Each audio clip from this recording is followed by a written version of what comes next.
In a city where chaos lurks in the shadows and justice teeters on the edge, one man rises to face the darkness. Welcome to our full recap of The Dark Knight, a gritty masterpiece that redefined superhero cinema. Stick around as we dive into the psychological warfare between Gotham's silent guardian and its most terrifying villain.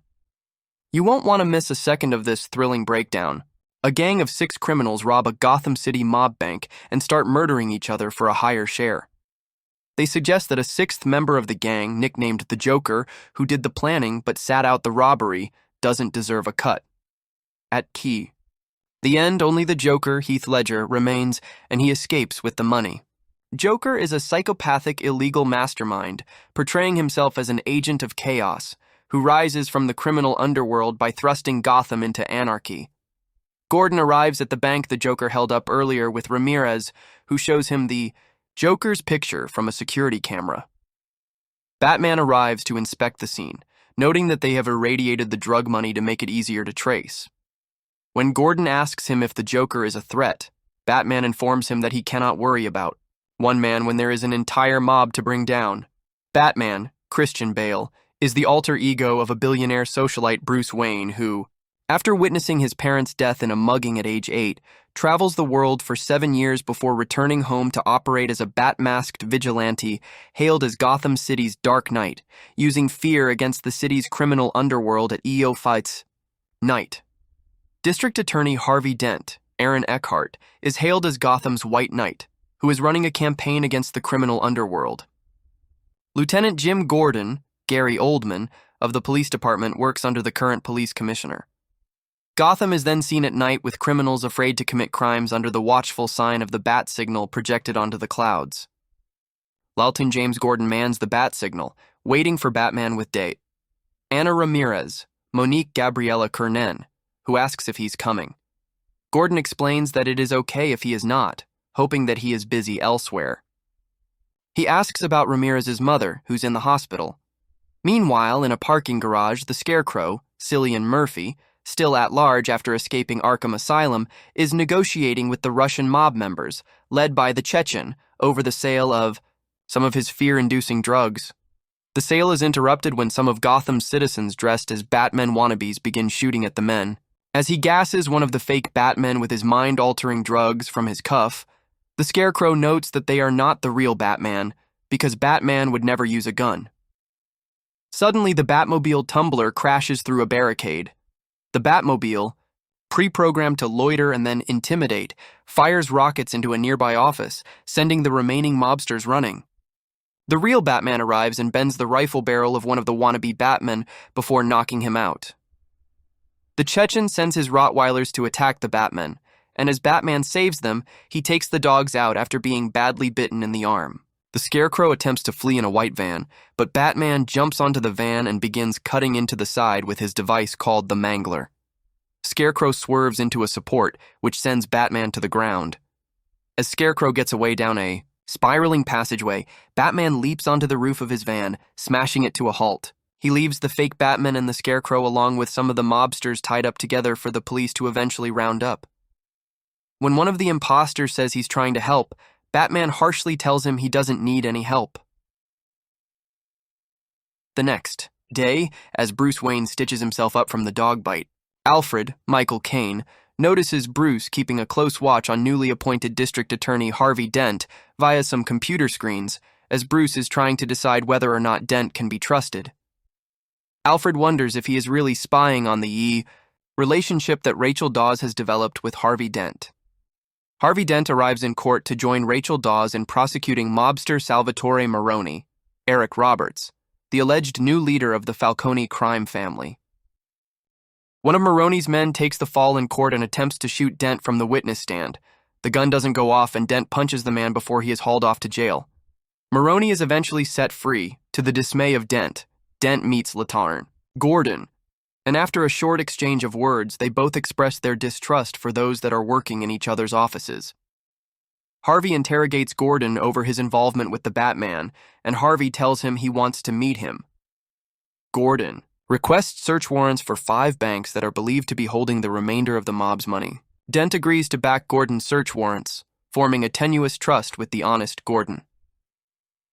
Lucius Fox holds a board meeting at Wayne Enterprises, negotiating a joint venture with Lau, the head of Lau Security Investments, based in Hong Kong. After the meeting with Lau, Wayne expresses his reservations with Lucius Fox about Lau's business operation, apparently illegal based on their profits.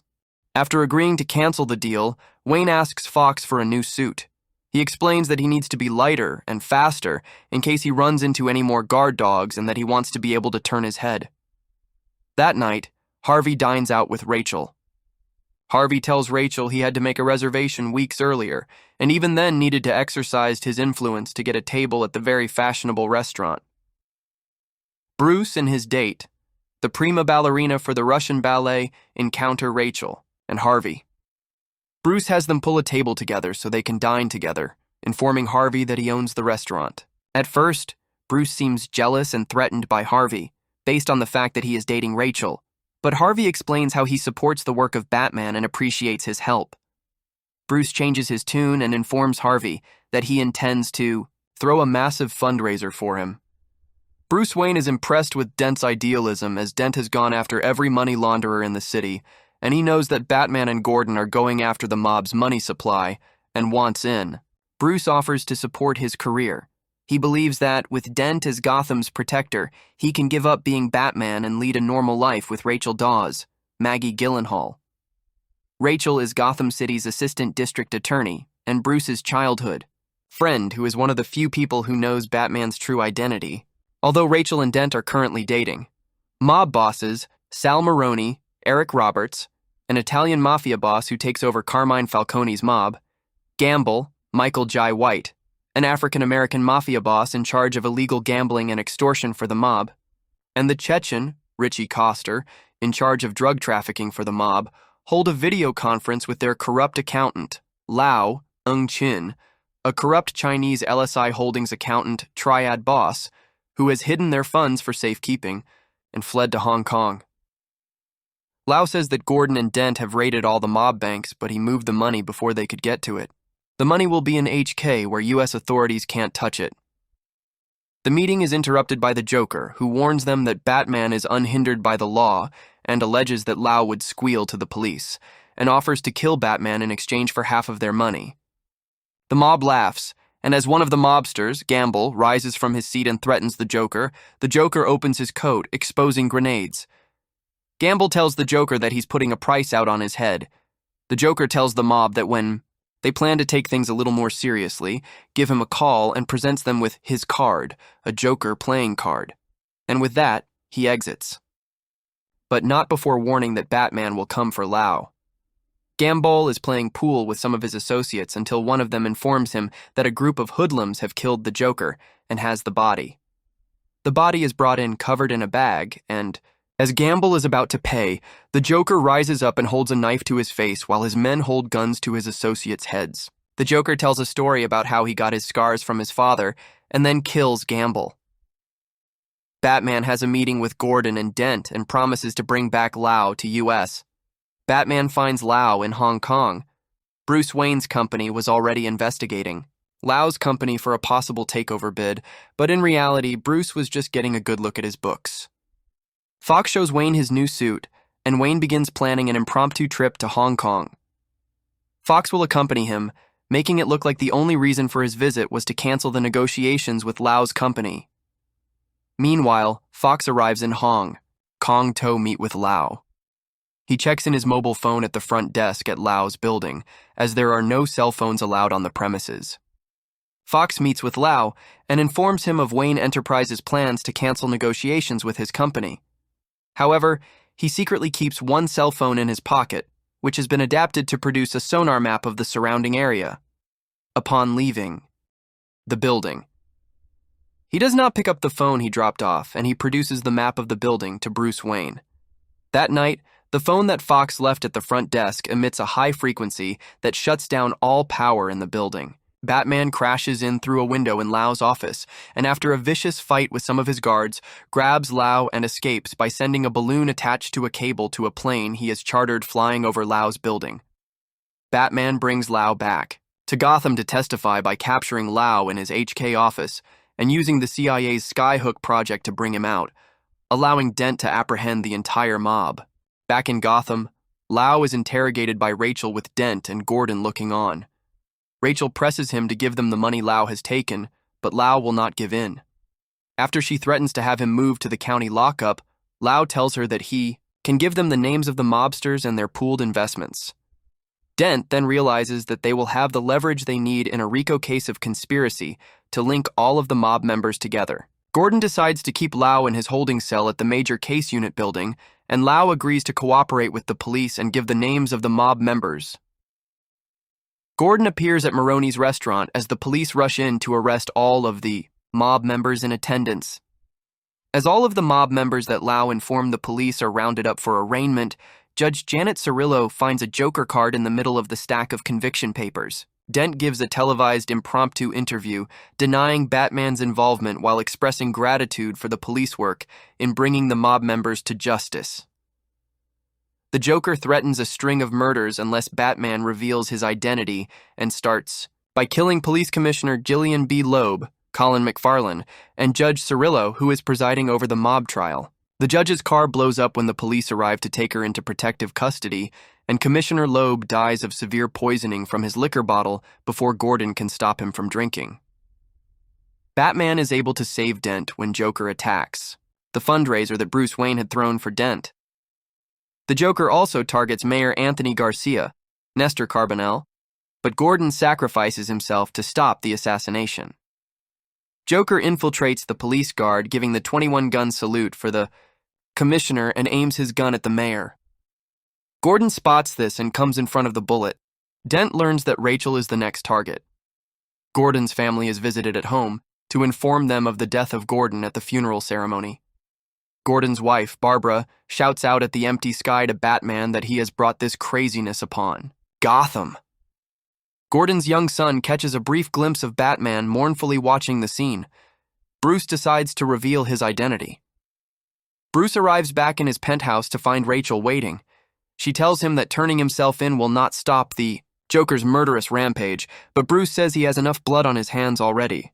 He reminds her that she promised him that they would be together if and when he hung up the mantle of Batman. She tells Bruce not to make her his only hope for a normal life, and they share a kiss. She tells Bruce that if he turns himself in as Batman, that the city will never let them be together. Back at Wayne's secret base of operations for Batman, he and Alfred begin destroying everything that might tie Lucius Fox or Rachel to Batman. Alfred tries to talk Bruce out of it, asking him to endure these trying times and allow Batman to make the right choice that nobody else can for the good of the city. Before Bruce can reveal himself as Batman, Dent announces that he is Batman. Rachel, watching the news conference at Bruce Wayne's penthouse, confronts Alfred over Bruce's seeming cowardice in allowing Harvey to take the fall when he claims to be Batman. Alfred explains to Rachel that Batman is instead allowing himself to be something else besides a hero, mainly a figure outside of the system that the people can both turn to or blame in times of need, that Batman can take it. Rachel gives Alfred a letter for Bruce and tells him to give it to Bruce when the time is right. When Alfred asks what it is, she tells him it is open and hugs him before departing to see Harvey as he is being transported to the county lockup. Dent is taken into protective custody, but the Joker appears and attacks the convoy. While transporting, Harvey, the Joker, and some goons start taking out the police cars in a large semi-truck. He pulls out an RPG and begins firing at the armored truck carrying Dent. The Tumbler arrives and attempts to stop the Joker and is hit by one of the Joker's RPGs. His car takes catastrophic damage, and he's forced to eject. However, the ejection in this car is a bike, the Bat-Pod, that deploys out the front of the car. Batman chases down the Joker on his Bat-Pod, and after firing some cables at the truck and weaving them through some light poles and buildings, flips the truck completely over. The Joker emerges with a Smith & Wesson M76 submachine gun and shoots at Batman, who speeds towards him on his Bat-Pod, all the while screaming at Batman to hit him.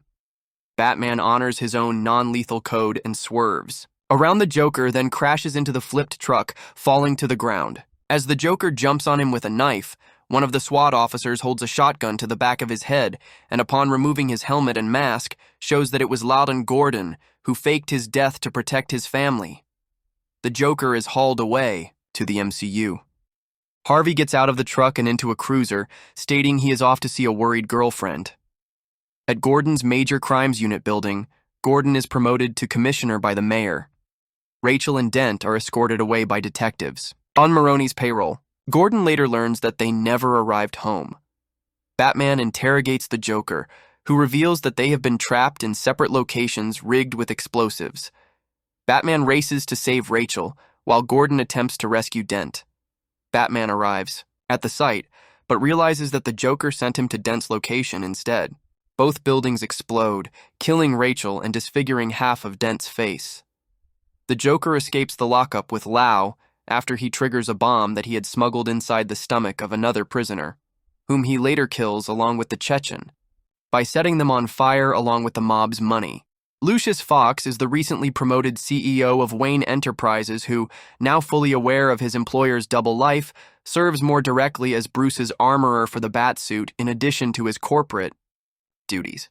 Coleman Reese, an accountant at Wayne Enterprises, claims to know about certain problems with Wayne's funding and research and development, claiming that Wayne has some sort of government project with cell phones for the army underway. He also uncovers Fox's designs for the Batmobile tumbler. He wanted Fox to pay him 10 millimeters per year for the rest of his life to keep quiet. Not wanting Reese's revelation to interfere with his plans, the Joker threatens to destroy a hospital unless someone kills Reese within the hour. Gordon orders the evacuation of all hospitals in Gotham and goes to secure Reese. The Joker breaks into Dent's hospital in the confusion and gives Dent a gun and convinces him to seek revenge for Rachel. He convinces Dent to become an agent of chaos just like himself, then destroys the hospital and escapes with a busload of hostages. Dent goes on a killing spree as the vigilante Two-Face, deciding the fates of people he holds responsible for. Rachel's death by flipping his lucky coin one side, having been scorched in the explosion. He kills Sal and the two corrupt cops whom he held responsible for Rachel. After announcing Gotham will be subject to his rule come nightfall, the Joker rigs two evacuating ferries with explosives, one containing ordinary folks and the other containing prisoners. He threatens to blow them both up by midnight, but will let one ferry live if its passengers, who have been supplied the detonator to the other boat's explosives, blow up. Batman finds the Joker by exploiting the sonar capabilities of all phones in the city, with the reluctant help of Lucius Fox. Morgan Fox says that he will resign from his post after this assignment. Both the civilians and the prisoners refuse to kill each other, while Batman apprehends the Joker after a brief fight. Joker was hiding in a building and had disguised all the hostages as his henchmen, with guns taped to their hands and wearing masks. Batman saves all hostages from Gordon's SWAT teams before apprehending Joker. Before the SWAT arrive to take the Joker into custody, he gloats that Gotham citizens will lose hope once Dent's rampage becomes public knowledge. Gordon and Batman arrive at the building where Rachel perished and encounter Two-Face, who has kept Gordon's family as hostages. Two-Face shoots Batman and threatens to kill Gordon's son, claiming that Gordon's negligence is responsible for Rachel's death. Before he flips his coin for the boy, Batman, who was wearing body armor, tackles Two-Face off the building to his death. Batman persuades Gordon to hold him responsible for the killing spree and preserve Dent's heroic image. Dent is hailed as a hero, and the police launch a manhunt for Batman. Gordon destroys the bat signal. Fox watches as the sonar device self-destructs, and Alfred Pennyworth, Michael Caine, burns a letter from Rachel saying she planned to marry Dent. She had given this letter to Alfred before her death. And that's the twisted tale of the Dark Knight, a battle of ideals, chaos, and sacrifice that still echoes through the world of cinema. If you enjoyed this breakdown, don't forget to like, share, and subscribe for more epic movie recaps. Got a favorite Batman moment? Drop it in the comments below. Until next time, stay sharp, and remember, sometimes the night is darkest just before the dawn.